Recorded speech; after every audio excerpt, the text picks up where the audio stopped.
We all get crushed and molded by the tyrannical force of social convention.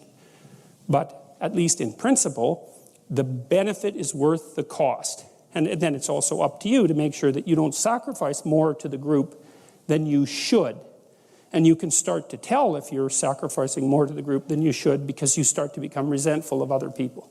That's part of the psychological mechanism that's informing you of that. So it's up to you to fight against the overarching pressure for conformity to retain your individual logos, let's say.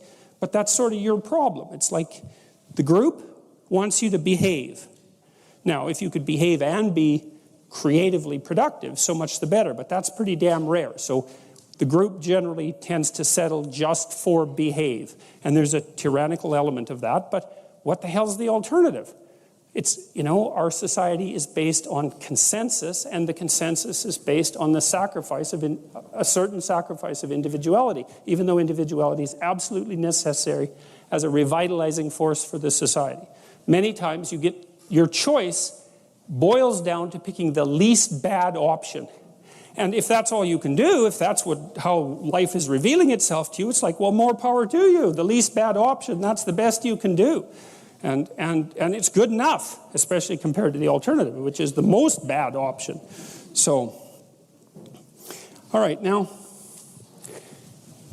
so the fundamental reality of things is complexity beyond comprehension. And then the question is, well, how is it that you manage that? And partly you manage that, and this is where the image of the patriarchal order comes in the positive manner, I might point out, because in the absence of patriarchal structure, for lack of a better lexicon, there's nothing but chaos. And I wouldn't recommend chaos because there's a lot of it, and there isn't that much of you.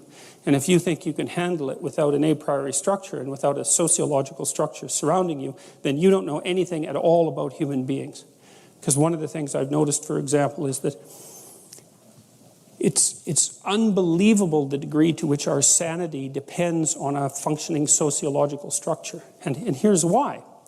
Well, first of all, you kind of need to know what to do every day. You have to have a routine, because you're an animal, And, if you have a dog or a cat, dogs are a really good example of this. Dogs like routine. They like to be walked the number of times a day that they're supposed to be walked, and they get quite sick very rapidly if you don't routinize their days. Children are exactly the same way. Now, you can overdo it, right? But still, you need to know approximately when you should get up. It should be approximately the same every day. You need to know approximately when you're going to eat. You need to know what you're going to eat. You need to know who you're going to eat with. You need to know where to buy your food. It's like 80% of your life, 70% of your life, something like that, consists of those things that you do every single day, that you repeat.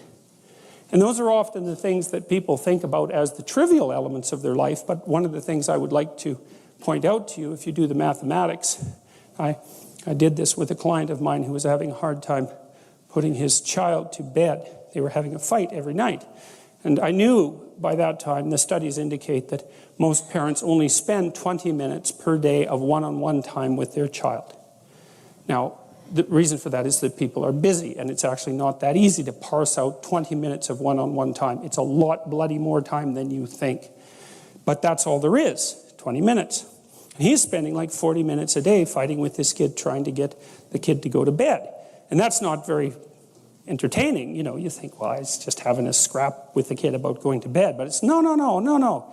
If it happens every day, it's a catastrophe. So you do the math. So we'll say 5 hours a week for the sake of argument, just to keep it simple. It's 20 hours a month. It's 240 hours a year. That's 6 40-hour work weeks. So that guy was basically spending a month and a half of work weeks doing absolutely nothing but having a wretched time fighting with his son, trying to get him to go to bed. Horrible, right? That's just way too much time to spend doing something like that if you want to actually have a positive relationship with someone, because it's just too punishing. And so you need structure, you need predictability, and you need more of it than you think, just to keep you sane. Now, if you're lucky, and maybe a bit odd, you can deviate 5% from the norm, or 10% from the norm, or something like that, carefully and cautiously, as long as the rest of you is all well ordered in a normative manner. You might be able to get away with that, and you might be able to sustain it across time, and people might be able to tolerate you if you do it, or maybe you'll get really lucky and you happen to be creative but reasonably well put together, and people will actually be happy that there's something idiosyncratic and unique about you.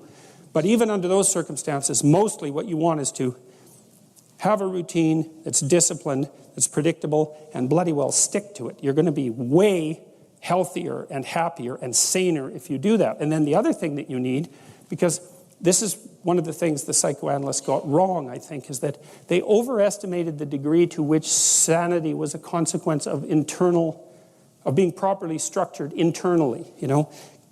Because from the psychoanalytic point of view, you're sort of an ego, and that ego is inside you. And of course, it rests on an unconscious structure. But the purpose of psychoanalysis is to sort out that unconscious structure and the ego on top of it, and to make you a fully functioning and autonomous individual. But there's a problem with that, because the reason that you're sane as a fully functional and autonomous human being isn't because you've organized your psyche, even though that's important. The reason that you're sane if you have a well-organized unconscious and ego is because other people can tolerate having you around for reasonably extensive periods of time, and will cuff you across the back of the head every time you do something so stupid that people will dislike you permanently if you continue.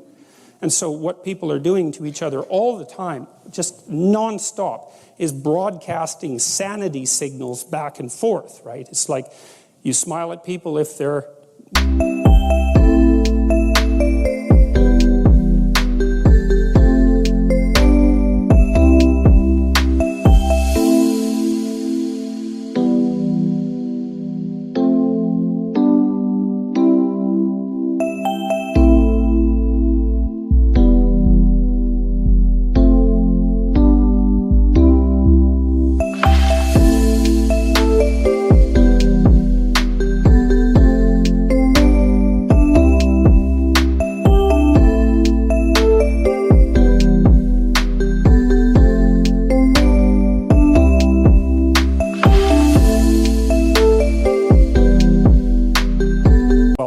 not only behaving properly, but behaving in a way that you would like to see them continue to behave. You frown at them if they're not, you ignore them if they're not, you shun them, you roll your eyes at them, you manifest a disgust face, you don't listen to them, you interrupt them, you won't cooperate with them, you won't compete with them. It's like you're blasting signals at other people about how to regulate their behavior so frequently, well, it just makes up all of your social interaction.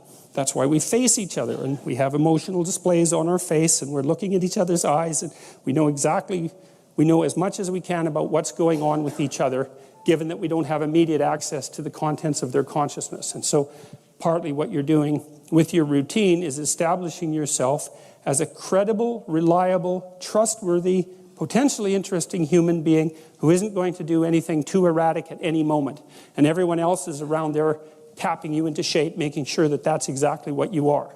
And that's how you...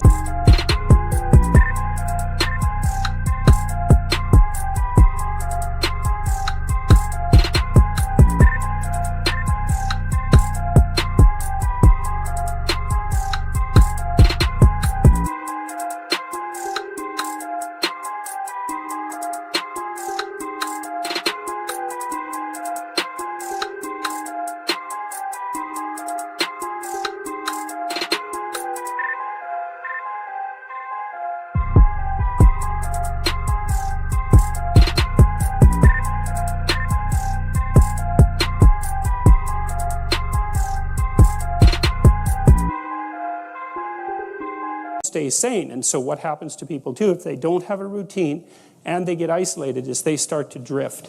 And they drift badly because the world is too complicated for you to keep it organized all by yourself. You just cannot do it. So we outsource the problem of sanity. And it's very intelligent that we outsource the problem of sanity, because sanity is an impossibly complex problem. And so the way that we manage the incredibly complex problem is we have a very large number of brains working simultaneously on the problem all the time. It's like a stock market for sanity. And it's partly, and I use that definition with purpose, because the stock market does the same kind of impossible thing, right? Because it tries to price things, which is impossible. How many things are there? Like 1 billion. How in the world do you decide what the price is? You can't decide.